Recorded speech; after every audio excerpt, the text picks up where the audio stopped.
The grounded dream.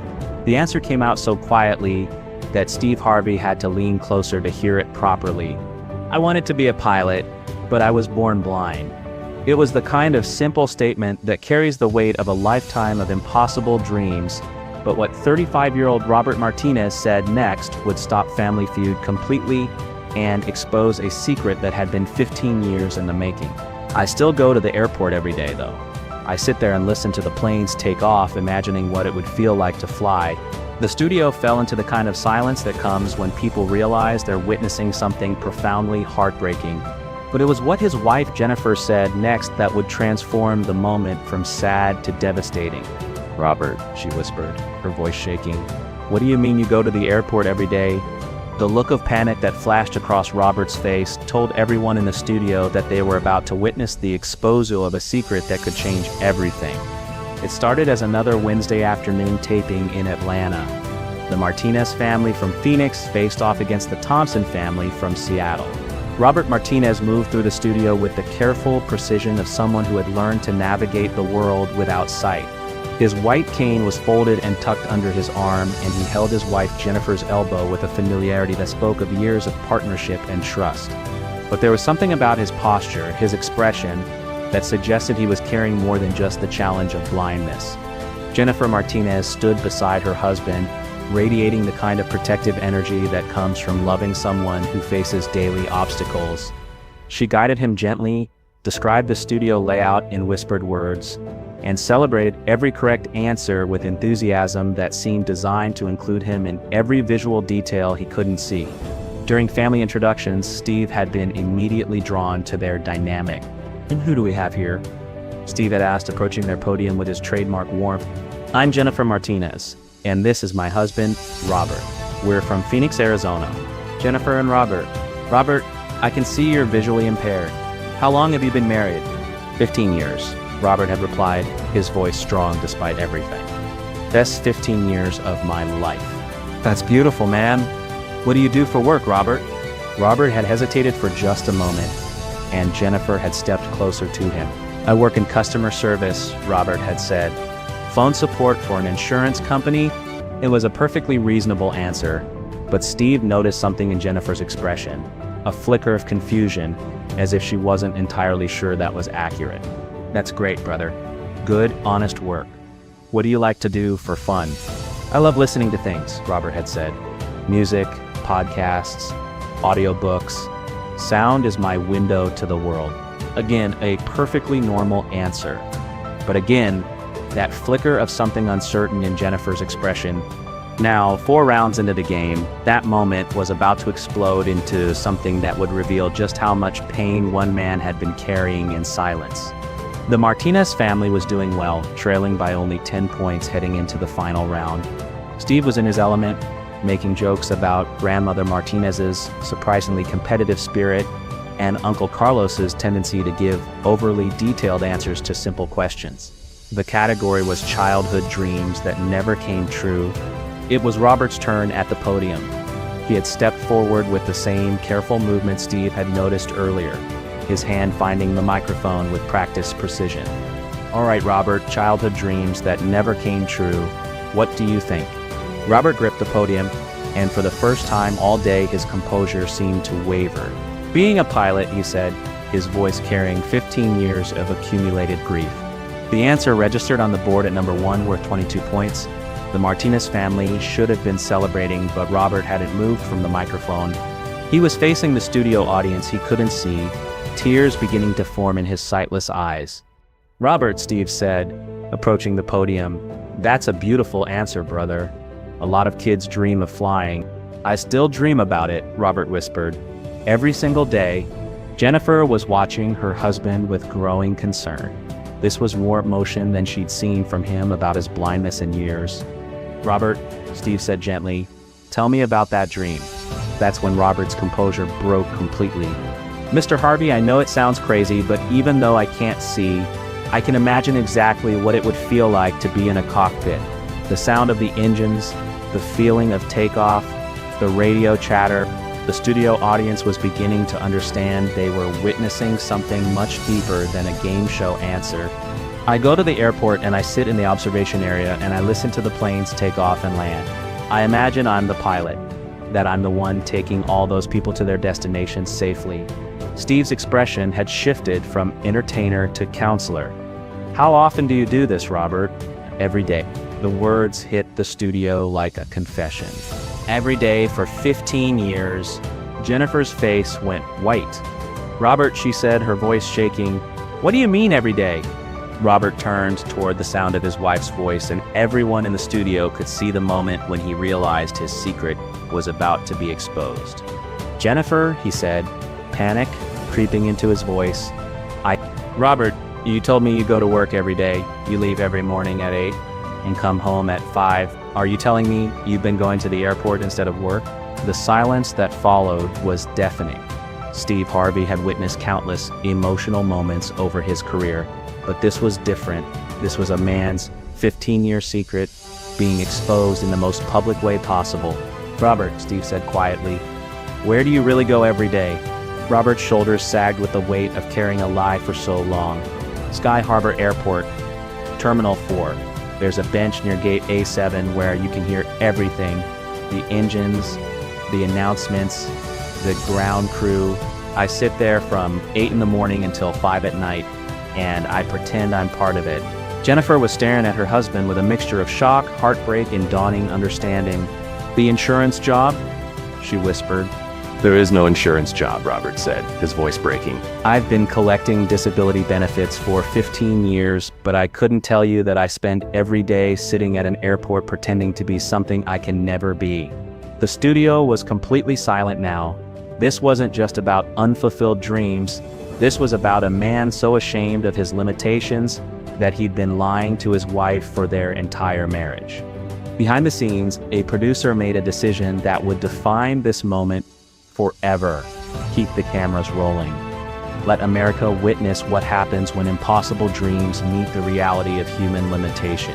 Robert, Jennifer said, stepping closer to her husband. Why didn't you tell me?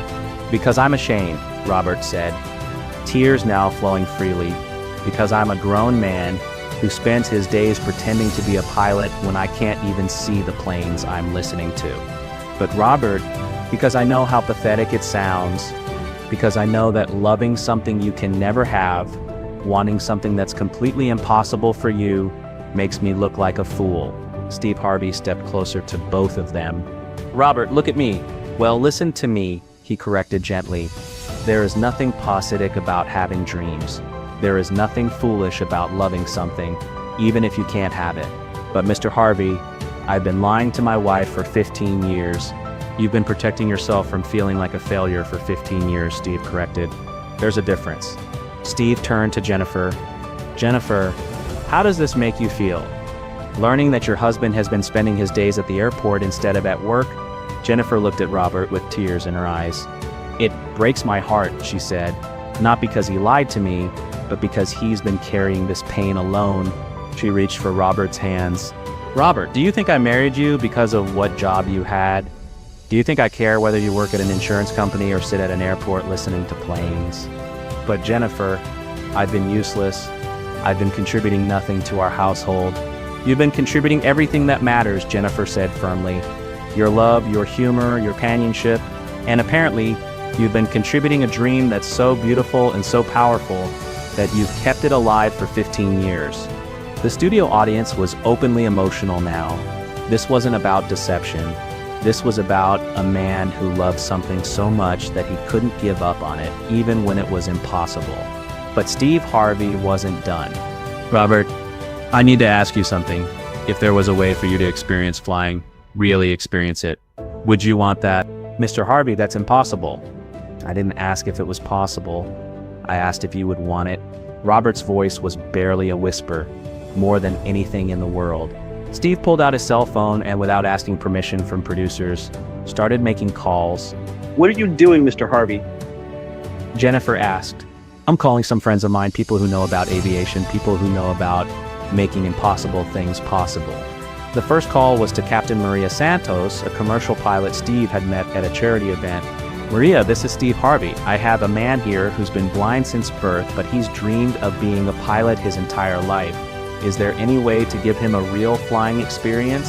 The conversation lasted several minutes, with Steve taking notes on the back of his game cards. The second call was to the organization that provided flight experiences for people with disabilities. I need to connect someone with a program that can let a blind person experience what it's like to fly. With each phone call, the studio audience grew quieter, more focused. They were witnessing something unprecedented, a television host using his platform to make a man's impossible dream possible. After the third call, Steve turned to Robert. Robert, I've got some news for you. There are programs that provide flight experiences for people with visual impairments.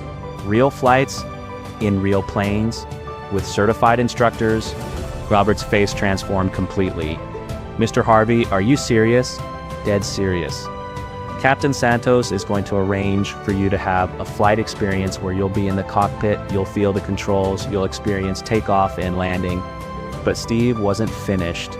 More than that, Robert, there are organizations that train people with visual impairments to be aviation ground crew, air traffic controllers, aircraft mechanics.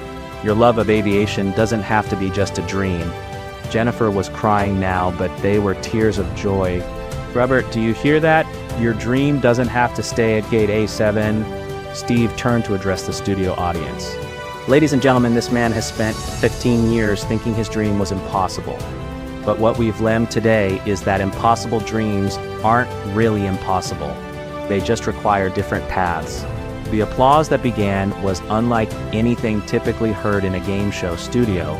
It wasn't entertainment applause. It was recognition of something profound about human resilience and the power of never giving up on what you love.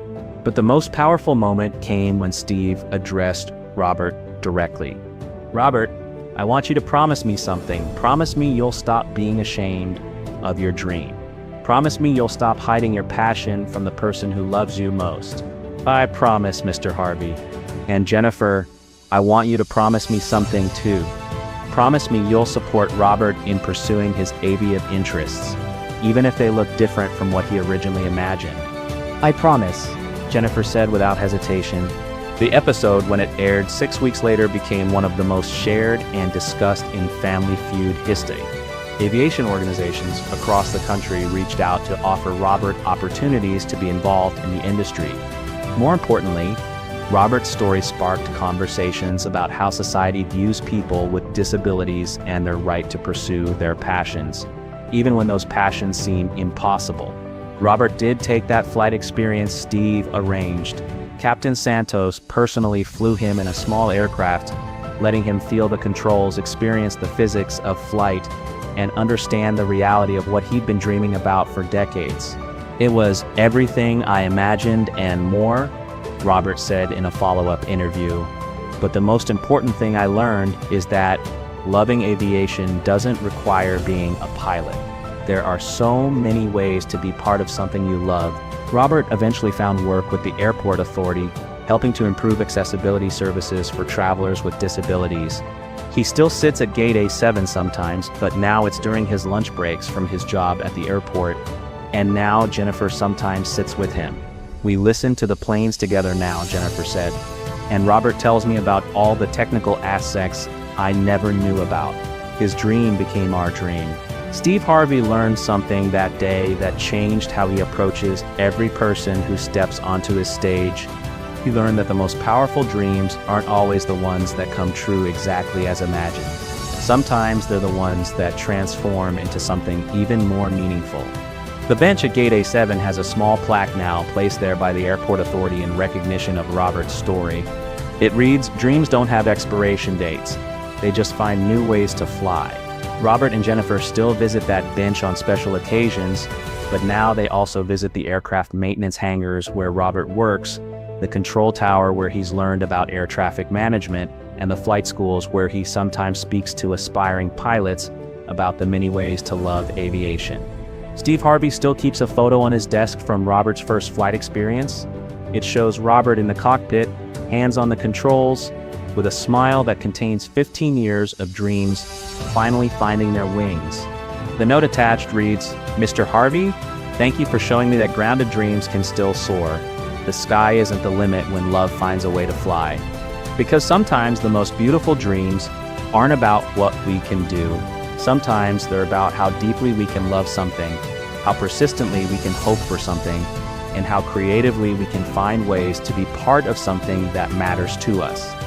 Robert never became a pilot, but he became something even more powerful, a man who proved that impossible dreams don't have to die. They just have to find new runways. That's not just good television. That's the power of human passion to transcend limitation and find meaning in the most unexpected places. Because love doesn't require sight, it requires vision. And Robert's vision of flight carried him further than any airplane ever could.